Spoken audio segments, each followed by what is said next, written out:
สวัสดีค่ะ Welcome to Hot Thai Kitchen.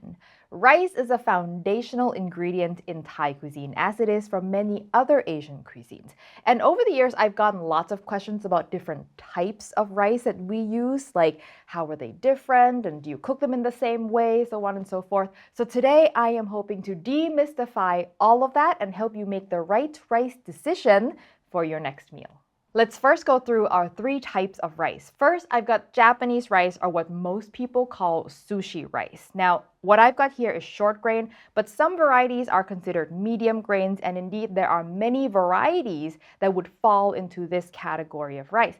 Now, for this video, I will just call it sushi rice for simplicity, but know that it's not used just for sushi. This is the rice that's used in Japan, Korea, and parts of China for all kinds of dishes. Then I've got long grain Thai jasmine rice, which is a staple in Southeast Asia. And for our discussion, this will also represent other varieties of long grain white rice that are similar but are not technically jasmine. And I call these jasmine adjacent. And this includes the generic long grain white rice that you see in most Western grocery stores. Finally, I've got basmati rice, the longest grain of them all, and this is the rice that's eaten in Indian subcontinent and also in the Middle East. And like the other two, there are many varieties of rice that would fall into the category of basmati. Let's compare the taste and texture of all these rices, starting with sushi rice. So sushi rice, the grains are a lot shorter and chubbier when compared to the other two rices. And the key feature here is that when cooked, the rice is very sticky. They stick to each other really well. They also stick to my fingers really well. And this is why it's great for dishes like sushi, kimbap, where you want the grains to stick. Like, I'm trying to get this thing off my fingers. See, this is how sticky this is. It's good for when you want the rice to stick together. And this is also why cultures that eat this kind of rice can eat it with chopsticks, because it's easy to pick it up with chopsticks and not have it fall apart all over the place. And the texture, when cooked properly, is also chewy, because this is denser than the other two kinds of rice, a very satisfying texture. Now, a lot of people mistakenly call this sticky rice because, it is kind of sticky, but it's not true sticky rice. True sticky rice is actually called glutinous rice, and it is way stickier and chewier than this. They come in both short and long grain. The short grain is what the Japanese call mochigoma, or mochi rice. Yes, it is the rice that's used to make mochi. And in Thai, we call this khao niao, which literally means chewy rice. Now, I'm not going to cover sticky rice in detail in this video because I have other videos dedicated to that. But for now, just know that they are not interchangeable. They cannot be cooked in the same way. They are two completely different kinds of rice. And on the other end of the spectrum, we've got basmati rice, which is not sticky at all. Like, the grains don't stick to each other. It barely sticks to my hand. And the grains are very long and skinny, but this becomes even more obvious once you cook it, because it's almost like they grow lengthwise, but not much like widthwise. So some varieties can get super long, almost noodle-ish. Now, the texture is not chewy. It is soft, but there's almost a brittleness to it. It's kind of hard to describe, but compared to jasmine rice, it's a little bit more snappy. And because the grains don't stick together, the mouthfeel when you eat it tends to feel a little more dry than jasmine rice. And in between the two extremes is jasmine rice. The grains are shorter and fatter than basmati, but longer and skinnier than sushi rice.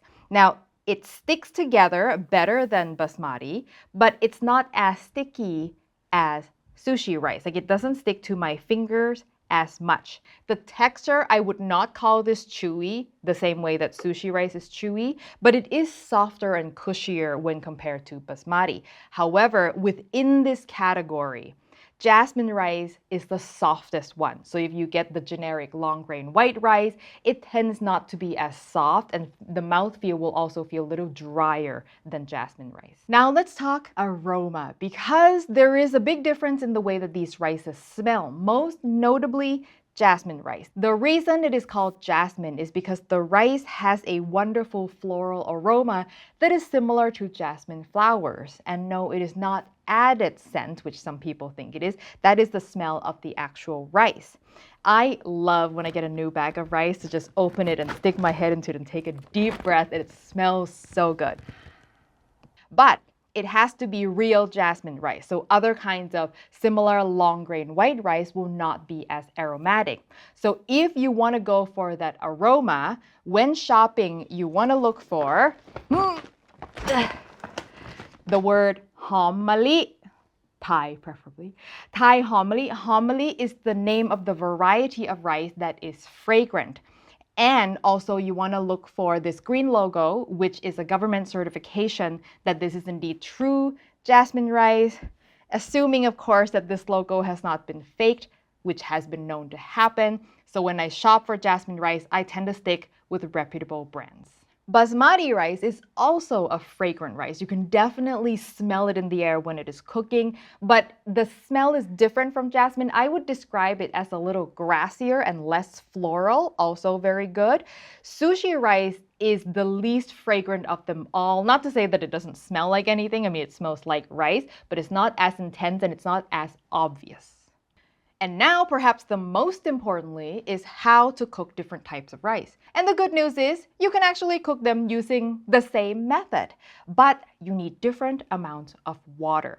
There are many different factors that can affect exactly how much water you need for the best rice, and we'll talk about that in a little bit. But by far, the biggest determinant is the type of rice that you are using. I will also note that there are many different ways to cook rice. I mean, you can break out your colander and boil it like pasta if you wanted to. But the method that I'm going to show you is what we do in Asia. I think it's the simplest and it's the one that works with all types of rice. First, we start by washing the rice. The reason we wash rice is to get rid of loose starch that's left from the milling process, and you can see the starch in the cloudiness of the washing water. So you want to agitate the rice grains to loosen the starch, pour this water off, and then repeat the rinse until the water is mostly clear. Sushi rice is going to have more of this loose starch. You can see how much cloudier the first water is, so it'll take more rinses. If you don't wash this off, just imagine adding a little flour to your pot of rice. You get gummy, gluey stuff around the grains and at the bottom of your pot, which is not ideal. You can wash until the water runs clear if you have the patience, but I find if it's mostly clear like this, it's fine. If you're not going to use the water line in the rice cooker, you want to drain all of the water off so you don't end up with too much extra liquid when you're measuring your water. My trick is to use the back of a sieve to hold the rice back. Then you add the appropriate amount of water for your rice. For Japanese rice, this will be 1 part rice to 1 part water by volume. If you have a Japanese rice cooker and you're using the rice cup that comes with the cooker, you'll notice that this ratio of water corresponds to the white rice line, which makes it easy. For jasmine rice and its adjacents, you'll need 1 part rice to anywhere between 1¼ to 1½ parts of water depending on the brand. I'll explain this further in a bit. And if your rice cooker comes from a country that eats this kind of rice, for example, this guy's from Hong Kong, and again you're using the rice cup to measure the rice, you'll notice that this ratio of water corresponds nicely to the line of the rice cooker as well. For basmati rice, you'll need 1 part rice to anywhere between 1¾ to 2 parts water, again depending on the brand. By the way, the rice cups that come with the rice cookers are usually equivalent to 180 mils or 3/4 of a cup. I've never seen one that is not this size yet. Useful to remember if you ever lose the cup. Now, for the stove top, you just need to bring the water to a simmer, but keep an eye on it so it doesn't boil over. I find glass lids ideal for this so you can see the water without having to open the lid. Now, if you're in a rush, you can use high heat to bring it to a simmer quickly, but using low heat is better as it'll be less likely to boil over and the rice grains will cook more evenly as well. Once it is simmering, you want to turn the heat down to low and then let it go until all of the water is absorbed. This usually takes about 20 minutes. To check if the rice is done, use a spatula to push the rice aside so you can see the bottom. If it's completely dry, then it's done. And if you're using a rice cooker, obviously just press the button and let it do its thing. Very important tip. Once all the water has been absorbed and the bottom is dry, you want to let this sit for 10 minutes before you serve. Because even though the bottom is dry, there might still be some lingering moisture in between the rice grains that has not yet been absorbed. And if you serve it too quickly, the rice will feel wet. And we even have a term for this in Thai. We say you have to wait for the rice to be ra'u, meaning it's completely done, it's absorbed all the lingering moisture and the rice grains are no longer wet. Now, if you've got a basic rice cooker like this, like it's got a one button thing and it just clicks and that's all it does, you will need to add your own 10 minutes resting time. However, for the fancy rice cookers like this one, Japanese ones behind me, they actually built the resting time right into the timer. That's why these fancy rice cookers tend to take longer to cook rice than the basic ones. Now, the water ratio that I provided, please treat that as a guideline because there are other factors that could affect exactly how much water your rice needs. So let's go through them. First, the brand of rice. Now, even though you're using the same type of rice, different brands could be using different varieties of that type of rice. For example, this sushi rice is a Nanatsuboshi variety that is grown in Japan, whereas this one is a US grown sushi rice. Will they take the same amount of water? Maybe, but maybe not. There's no guarantee, so, be prepared when you're working with a new batch of rice that the water might be a little bit different. And the different brands may also process their rice differently, which can have an effect. So how long the rice is dried before it's milled and packaged, that affects how dry the rice grains actually are and therefore how much water is required to rehydrate the grains. You may have heard about new crop versus old crop rice. That is referring exactly to how long the rice was dried before packaging. And so I'll go into more detail about that in the blog post, but bottom line is when you're working with a new brand of rice, the water required may be different. So to be sure, maybe err on a little bit less water than normal because you can always add more water, but you cannot fix mushy rice. 2, evaporation during cooking. So how much water you add is one thing. How much water is lost during cooking is something else. And that's going to differ depending on how high your heat is, how wide or narrow your pot is, how tight fitting the lid is. And some people don't even close the lid in the beginning so that they can see if the rice is simmering yet. And then, you lose more water to evaporation that way, right? So all these little things are going to differ from person to person. So again, use the ratio given as a guideline. Finally, your preference. Some people like rice that is firmer and some people like rice that is softer. Like when I go home to Thailand, I always find the rice at my parents' house too soft and wet, but hey, they like it that way. They think it's perfect. So just because somebody says this is exactly how much water you need and it's going to be perfect, you might not think it's perfect. So you're allowed to have a different idea and that's okay. And this is why if you ever read the comment section on a post about how to cook rice, you can do that right now. You'll probably see people saying things like, well, I do it this way and I use this much water and it comes out perfect every time and I've been doing it for 10 years. And they're probably right. It's probably perfect for them, their rice, their situation.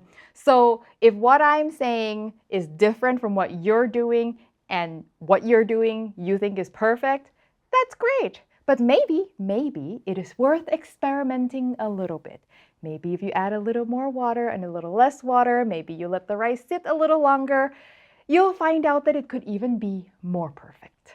A quick note on brown rice. So all of the rices that we've talked about today have a brown counterpart because brown rice is simply white rice with the bran still intact.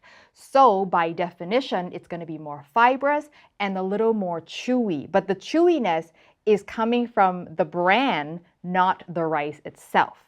You can cook brown rice using the exact same method that we've talked about, but you need a little more water and a little more time. And if you've got time to let the brown rice soak, that'll also help and it'll take less time to actually cook and the grains will cook a little more evenly. And here's my hot tip. If you're saying, no, I don't like brown rice, it tastes like twigs, let me give you a tip. try Thai jasmine brown rice, meaning Thai hom mali brown rice. That is the softest, best tasting brown rice that I've ever had, and that jasmine aroma helps to counteract any twigginess that you might find in brown rice. Finally, we have to talk about choosing the right rice for the job. Now that we know how different these rices are, it should go without saying that they're not interchangeable in all situations. So if you come across a recipe that just calls for 1 cup of rice without specifying what type of rice, you should throw that recipe away. Here's my rule of thumb. You should choose the rice that matches the cuisine of the food. Okay? If you're cooking Japanese food, use Japanese rice. Thai food, Thai rice. Indian food, basmati rice, so on and so forth. This is because the food of each cuisine was designed to be paired with the rice that is local to that country. The food was not developed independent of the rice, right? So if you mix and match, sometimes it might work, but there are other times where it really won't work. An extreme example would be if you were to try to make sushi and you use basmati rice, probably not going to work out so well. But a more subtle example is Thai curries. So compared to Indian curries, Thai curry are very thin and soupy. I mean, it almost looks like soup and not curry in the way that you imagine curries could be, right? So if you pour thin Thai curry on top of basmati rice, which is not holding together at all, the rice will just disperse into the curry. It'll just float around into a big mess. It's not going to work so well. But you pour thin Thai curry over jasmine rice, it has enough stickiness to still hold the rice together. And let me tell you, my personal experience is I find it so incredibly unsatisfying when I eat the wrong type of rice with the wrong type of food, which I've done before out of necessity. But like, if I'm eating Thai food and I'm using sushi rice, man, it is just not the same. And vice versa, like eating Japanese food with jasmine rice, it's just not as good.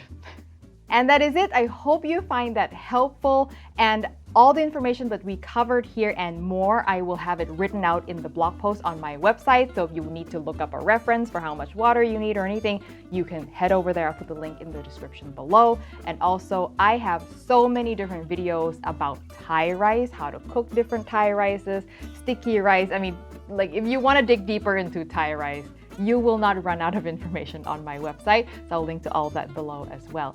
Thank you, as always, to our Patreon members who help support the show. If you want to know what that's all about, how you can join my private Discord and we can chat in real time, you can check out the link in the description below. Thank you, as always, for watching, and I will see you next time. สวัสดีค่ะ